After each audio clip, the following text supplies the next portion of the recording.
Good morning, students. In this class, we will discuss about the unit 3 concept, that is time division switching. Okay, so before discussing that, first of all, we see the previous topics such as single stage switching and multi stage space division switching.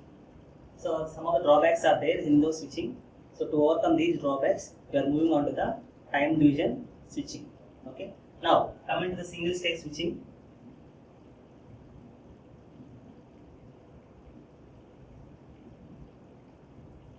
Okay, in single stage switching, what the drawback means? The number of cross points are more. For n subscribers, we use n square cross points. This is one drawback. And second drawback is, to take an example here, and take an example for 4 subscribers.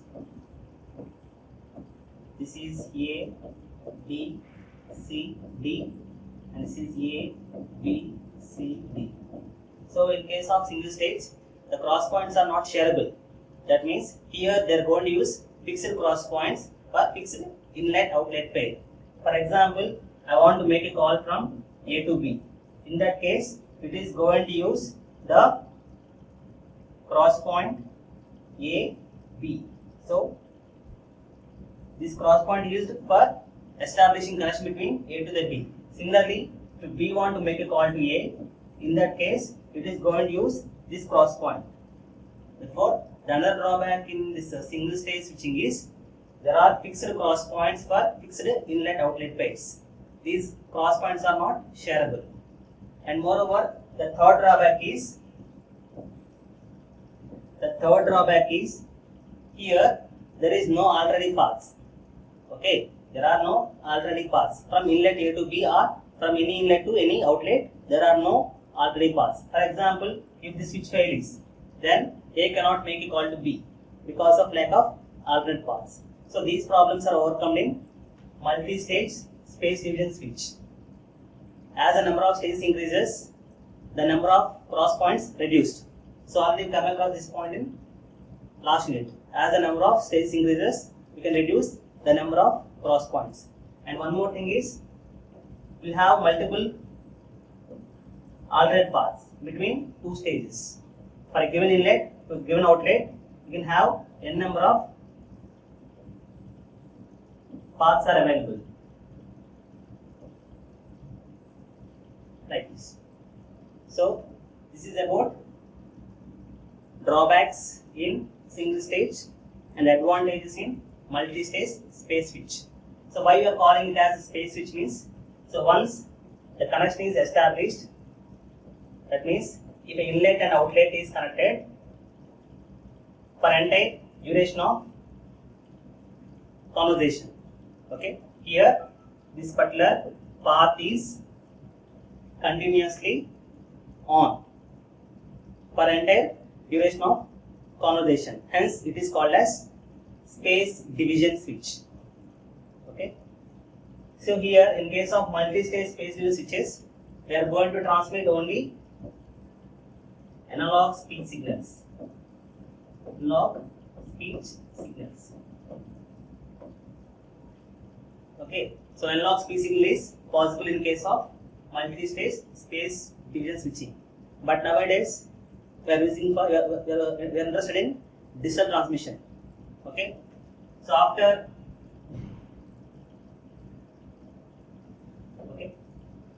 now we will discuss about our topic called as time division switching.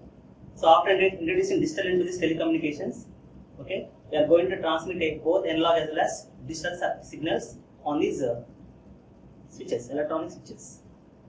So here we are going to transmit the sample signals. Here time division means you have to send the speech signals in terms of intervals. Therefore, you have to sample the input speech signal.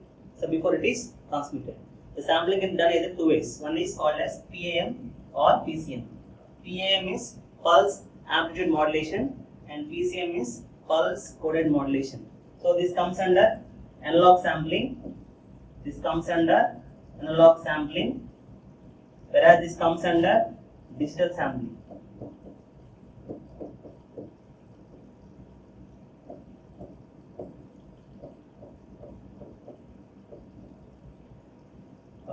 So after introducing the PCM and PAM into the telecommunications, there is a scope of transmitting the sample signals from inlet to the outlet. Here, the name itself sampling. So what must be the sampling rate? That we have to find out. Generally, we know that the bandwidth of the speech signal is 300 to 3400 Hertz. According to the sampling theorem, always the sampling frequency must be twice of this message frequency. Therefore, you can take the sampling frequency as 6.8 Hertz. So 6.8 kilohertz. 6.8 kilohertz. Generally, we use these frequencies for avoiding anti-aliasing. Generally, will not this, according to ITUT, they may not use this approximate frequency, but they use a frequency called 8 kilohertz, which is something more than this sample frequency. Hence, we call it as a oversample frequency. The advantage of using oversampling is we can able to eliminate the anti-aliasing filter in the circuit. Therefore, generally, we are going to sample the input speech signal with 8 kilohertz. So 8 kilohertz means what is the sampling time? Sampling time nothing but inverse of sampling frequency. That is going to give some 125 microseconds. So for every 125 microseconds, it is going to sample the input. Okay. Now, so that is the reason why we are going for 8 kilohertz sampling to avoid anti-aliasing. Okay. Now, generally, to transmit a speech signal from inlet to outlet, it is going to take less than few microseconds. It is going to take less than few microseconds. But here, the sampling time is 125 microseconds. That means this cross point is ideal for or not used for more than 120 microseconds. Let us assume generally the time taken to sample or send the sample signal from inlet to outlet is only of order of few microseconds. That means during this entire sampling time, the cross point is not used for 120 microseconds. Okay, that is, this time is ideal.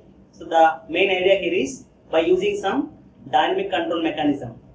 The main idea here is by using some dynamic control mechanism, we are going to transmit the speech signals from different inlets to outlets, or different inlets to outlets in this sampling time.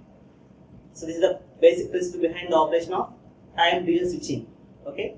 In the previous case, for the entire duration of 125 microseconds, only one inlet is connected to the outlet. But in this case, for this same entire duration of 125 microseconds, multiple inlets are connected to the multiple outlets. Therefore, because of using this technology, we can able to reduce the number of cross points further when compared to the space division switching. So that is the advantage of time division switching. What is the advantage?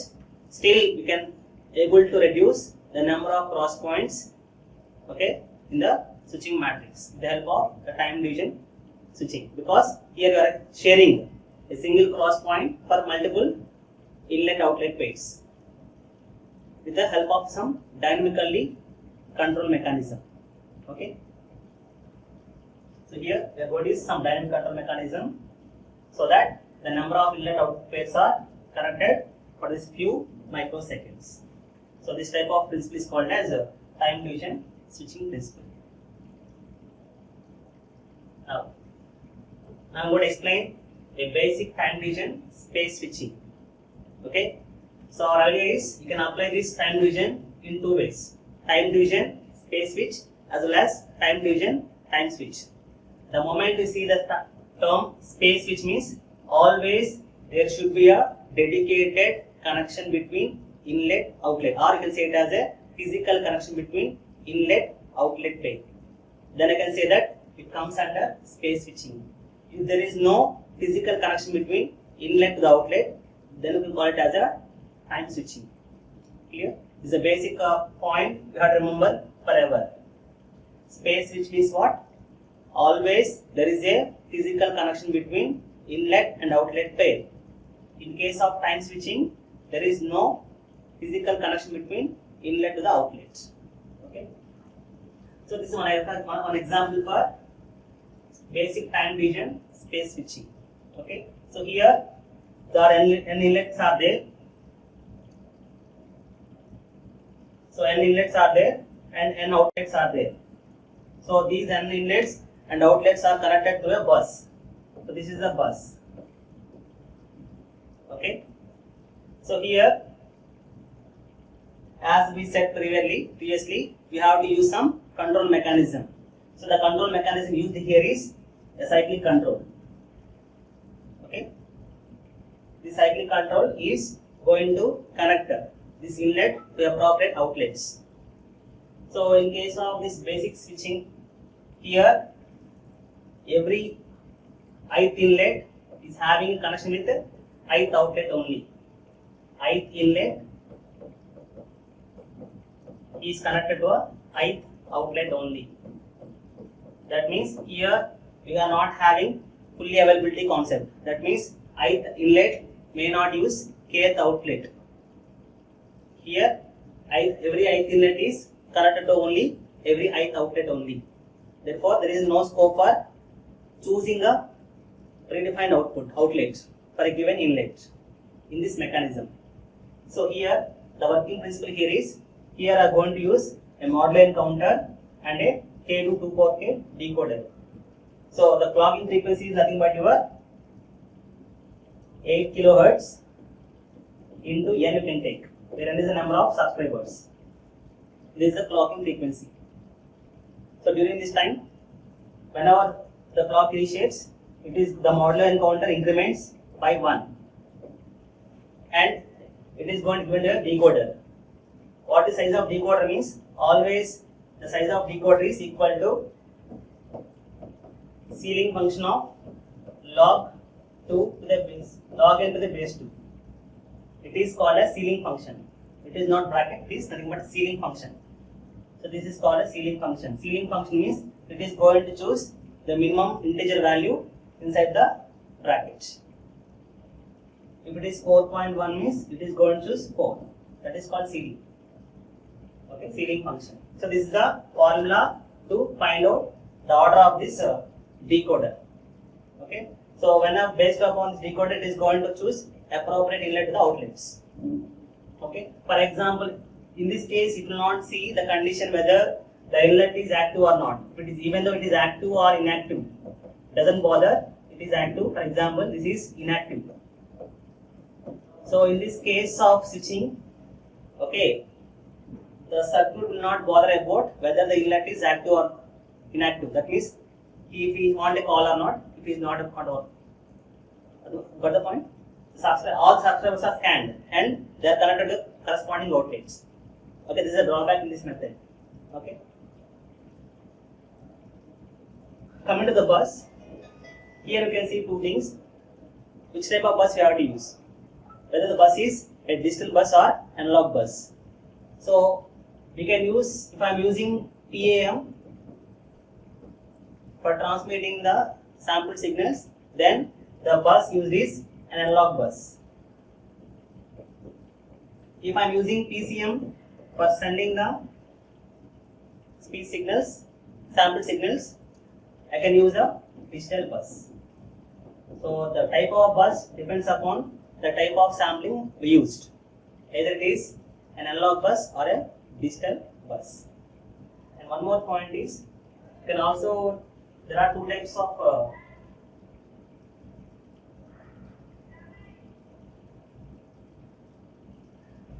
and you can also have two types here, analog time domain switching as well as digital time domain switching based upon the type of sampling we use. Okay, if I am using PAM sampling, then switching is said to be an analog time domain switching. If I am using a PCM sampling, then we can call it as a digital time division switching. So here we have to use an analog bus for interconnecting the inlet and outlet, and here I have to use a digital bus to transmit the sample signals from inlet to the outlet. Analog bus and a digital bus. Okay. So what is the and next one is what is the switching capacity for this type of system? How to calculate means it is equal to 125 microseconds by Ts. Here Ts is also in microseconds. Okay. What is Ts means? Ts is the time taken to set up the connection from inlet to outlet as well as the time taken to transmit the sample data. Generally, you can take this Ts as Ts is equal to Ti plus Td plus Ts. Sorry, Td. What is Ti? Time taken for incrementing the counter. So, in the diagram is seen something like two parameters. One is a counter, another one is a decoder. What is Ti means? Ti means time taken for incrementing the counter. Okay. Then what is the Td means? Time taken to decode this counter value, and it is going to establish a connection between the corresponding inlet and outlets. What about Tt? Tt means time taken to transfer that sample signal from inlet to outlet. So this is the way how to calculate the Ts value. Ts is nothing but sum of the time taken for incrementing the counter, time taken for decoding the signal and connect the appropriate inlet to the outlet, and time taken to transfer the sample signal. Okay. So here we are going to control this inlet outlets here cyclic control. So cyclic manner. But what is drawback here? The drawback here is it is not a fully available network. It is fully available. What's the meaning of fully availability? Fully availability means what? Ith inlet may not connected to the kth outlet. It is not having chance. Okay. Now, with the help of some other mechanism, we have to provide this availability factor. Availability. That is, any inlet can able to choose any outlet. Okay. So for that, we have to use some memory controls at the output side or at input side. So based upon this, we have been classifying it into two types: input control and output control. So this is nothing but input driven. That means input control.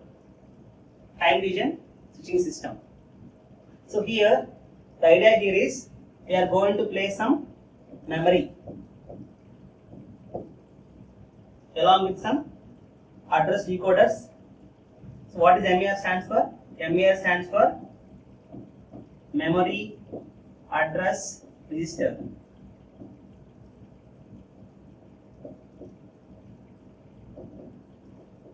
And MDR stands for memory data register.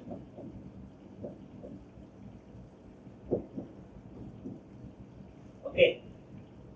So here we are going to place some memory. So this memory is controlled by this MER register. So here this is the address of the inlet, right? First inlet, and this is the location of the address of the first inlet. Address. So in this address, it is going to store the corresponding outlet number. This is the outlet number.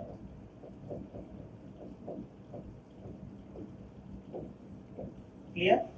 So based on requirement, we are going to write down the locations of the outlets and the outlet numbers for given corresponding inlets. So these are the address locations of each and every inlet. Since I am having n inlets here, it contains n address locations. And what is the size of bit size of this address means? Again, same formula. K is equal to ceiling function log 2 to the base n.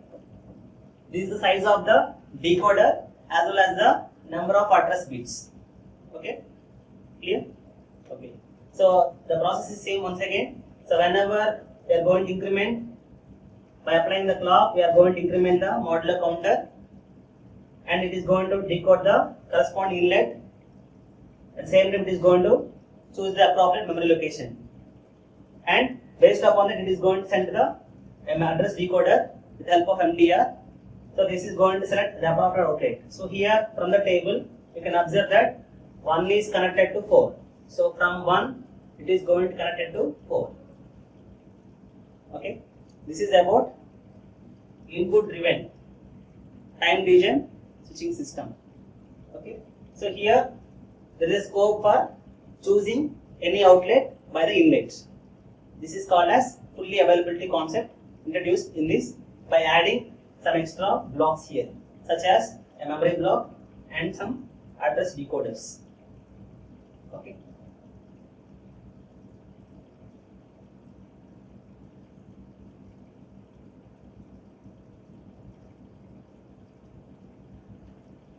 So the definition already defined here. What is the meaning of time division space switch means? There is a physical connection between inlet and outlet. If there is any physical connection between inlet to the outlet, then we will call it as a time division space switch. That is what discussed here. Definition of time division switching. So in the previous case we discussed about the input control. The similar logic is applied for output control also. Okay. Here again you can choose. In the previous case you are choosing on decoder at the output, right? Here you can choose our decoder at the input side. Okay. So again the same concept here. With the help of clock we are going to increment the counters. It is going to decode a corresponding outlet, and it is going to convert the appropriate input based upon the address stored in the memory locations. Okay, same. Previous case, both are same. Here, previous case, it is going to store the outlet number, but here it is going to store the inlet number for a given outlet. Okay. Therefore, first outlet is connected to the fourth inlet. Okay. So, what is the one more advantage of using this output control is broadcasting is possible. What is broadcasting? Broadcasting is one sender and many receivers. FM broadcasting, AM broadcasting. That is called broadcasting. So one sender and multiple receivers. So you can obtain this broadcasting in this output control technique. How means? Here we are going to store for all the address locations. I am going to store the same inlet number 4444. That means so all the outputs are connected to the same inlet 4. Therefore, whatever data is sent by A, that is sent to all the outlets of this switch. This type of switching is called as broadcasting.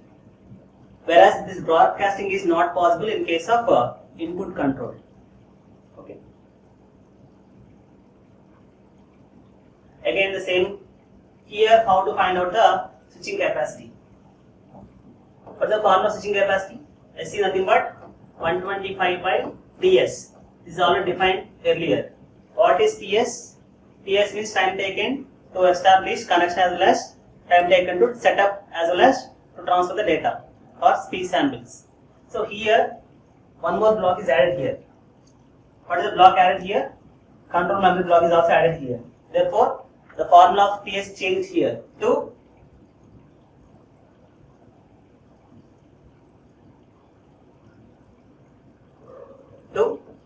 TS is equal to TI plus TD plus TM plus TT. This is a modified formula of TS because we are adding one more block, a memory block. This is time taken to access that memory locations. TI is for incrementing the time taken for incrementing the counter. TD means time taken to decode and set up a connection between inlet to the outlet, and TM is time taken to for memory location to get the outlet, and TT means time taken to transfer the sample from inlet to the outlets. Okay, so this is the formula of switching capacity in case of output control or for input control. So this is one more analysis where we can compare this with a space division switch and space division switch as well as with the time division switch. So here we observed one point is CCI, cost capacity index of time division switch is good when compared to the space division switch. Is good, is more. More the CCI value, better the performance. Okay. In case of when comparing the switching capacities and the CCI of space division switch with the time division switch, that CCI of time division switch is more. This is n by 3 in this case. Okay. Whereas in case of space division, this value is only 0.5.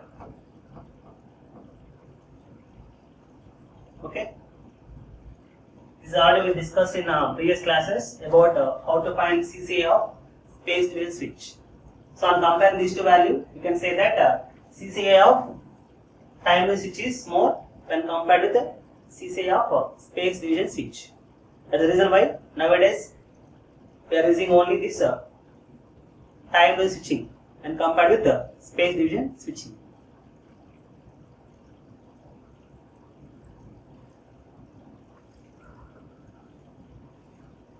So here one more point is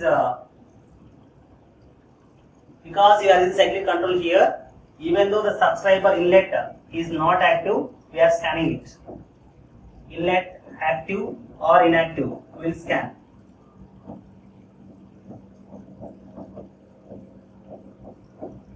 Right? So because of this reason, what happens? Since we are having some memory control here, memory block, if inlet is active, then it is going to store the corresponding outlet number.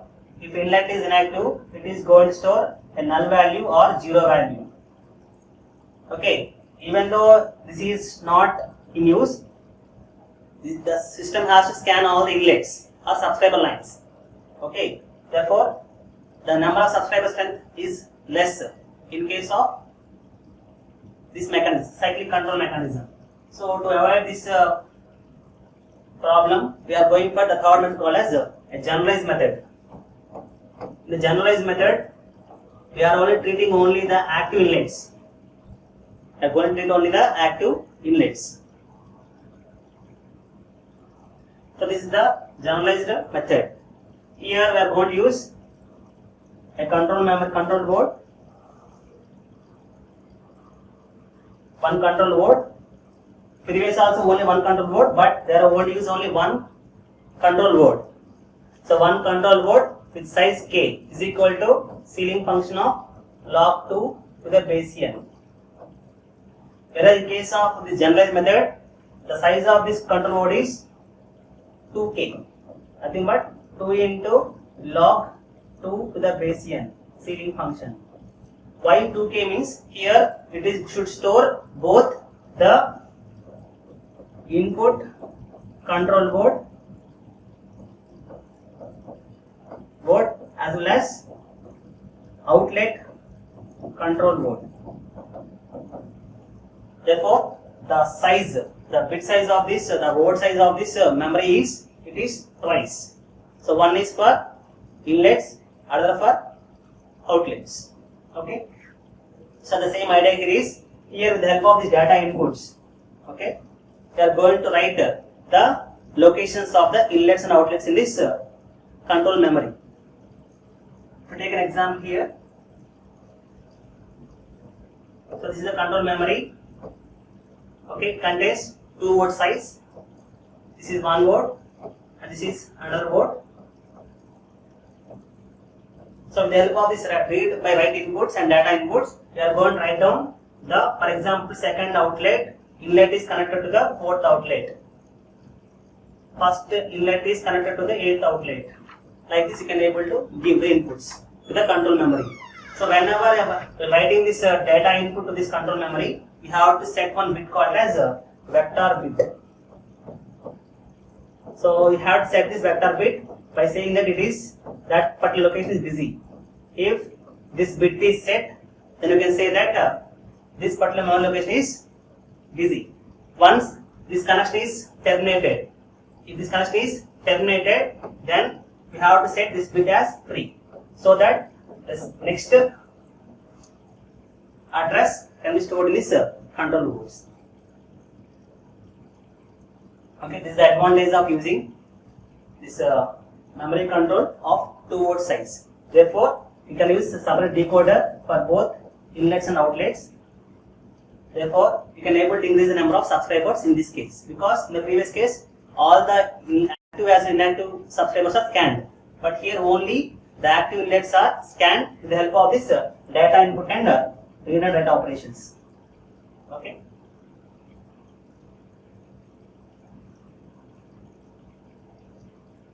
So again the same procedure here also. How to find out the switching capacity means 125 by Ts. Then take the number TL plus TM plus TD plus 2T.